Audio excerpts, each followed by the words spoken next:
Ẹ káalẹ́ gbogbo àwọn olólùfẹ́ wòlíì Ajíhìnrere Gabriel Ọmọolúwa. Mo fẹ́ sọ̀rọ̀ lórí onílara. Onílara. Gbogbo ọkàn tí bá ti ń ṣe ìlara wọn kì í gbádùn. Gbogbo ẹni tí bá ti ń ṣe ìlara ọmọnìkejì kíyèsí wọn kì í gbádùn, bẹ́ẹ̀ ni wọn kì í tẹ̀síwájú. Tí wọ́n bá ga wọn á padà ṣubú náà ni. Ìṣubú ni ìgbẹ̀yìn wọn máa ń já sí. Ẹ jẹ́ ká lọ wo Bíbélì. A ó rí wípé Kéènì ṣe ìlara Ébẹ́lì, ó lù ú pa. Ẹ gbàgbé nínú ìwé Genesis orí 4. Kéènì ó ṣe ìlara Ébẹ́lì, arákùnrin rẹ̀, ó dẹ̀ lù ú pa. Ẹ jẹ́ ká jáwọ́ nínú ìlara. Gbogbo ọkàn tí bá ti ń ṣe ìlara, ìgbẹ̀yìn wọn jákujàku náà ni máa ń rí.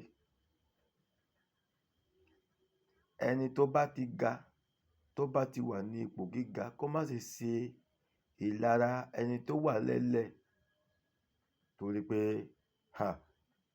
máa ń yí bìrí o, ìgbà ò lọ bí òréré. Àwa tá ò tí ga náà, a má jà bínú ẹni tó ti ga. Bẹ́ẹ̀ ni ayé máa ń yí bìrí. Kí la fẹ́ gbà nínú ìlara? Kí la fẹ́ gbà nínú ìlara? Ẹ wá wò ó. Wòlíì kékeré ń ṣe ìlara wòlíì àgbà, wòlíì àgbà náà ń ṣe ìlara wòlíì kékeré. Ẹni tó lówó ń ṣe ìlara tálákà, tálákà náà ń ṣe ìlara olówó. Ẹni tó ti kọ́lé ń ṣe ìlara ẹni tí ò tí kọ́lé. Nígbà mìíràn ẹni tí ò tí kọ́lé ń ṣe ìlara ẹni tó ti kọ́lé. Kí la fẹ́ gbà nínú ká máa ṣe ìlara ara wa? Ìlara, onílara ènìyàn kì í dàgbàsókè, kì í gbádùn ayé rẹ̀.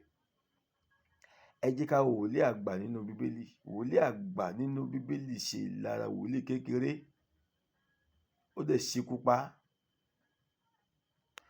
Ǹjẹ́ irú àwọn nǹkan wọn yóò máa ṣẹlẹ̀ láyé òde òní? Onílara, mò ń kí ọ pé o kú àdánù o. Lọ jáwọ́ nínú ìlara o. Tí ọ̀rọ̀ ènìyàn bá ti ń bí ọ nínú, tó jẹ́ pé ìwọ ò fẹ́ máa rí ẹni tí bá ti ń tẹ̀síwájú, ò fẹ́ máa rí ẹni tí bá ti ń ga, lọ jáwọ́ ńbẹ̀ kí ìgbẹ̀yìn rẹ kó má baà dàbí ti àwọn ará ìṣáájú tí wọ́n ń ṣe ìlara nì. Tá a bá wá ní parọ́, Júdásì ìlara náà ló ṣe, ló fi ta Jésù, ló fi jẹ́ kí wọ́n ṣekú pa Jésù Kristì. Lóòótọ́ Bíbélì sọ wípé ohun ìkọ̀sẹ̀ kò lè ṣe kó má wáyé, ṣùgbọ́n ègbé ni fún ẹni tí yóò tọwọ́ rẹ̀ ṣẹlẹ̀. Tí wọ́n bá ní Jésù yóò bá kú, ṣé ìwọ ni wọ́n ní kó ṣekú pa Jésù ni?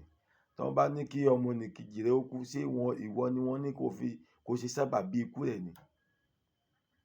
Wọ́n bá ní wòlíì yóò tiẹ̀ ṣubú, ṣé ìwọ ni wọ́n ní kó ṣe sábàbí ẹ̀? Ègbé ni fún ẹnikẹ́ni tí bá ti ń ro ibi sí ọmọnìkejì.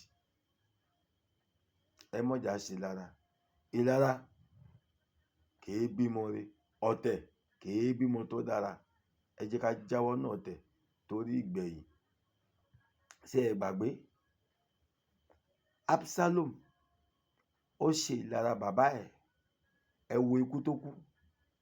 Gbogbo ẹni bá ti ń ṣe ìlara wọn ò kí ń kú ikú tó dára. Ikú tí ò dáa náà ni wọ́n máa ń kú. Ikú jákujàku wọ́n máa ń kú, bẹ́tí ni wọ́n máa ń kú. Júdásì, ẹ wo ikú tó kú. Kí ló sún débẹ̀ ní ìlara?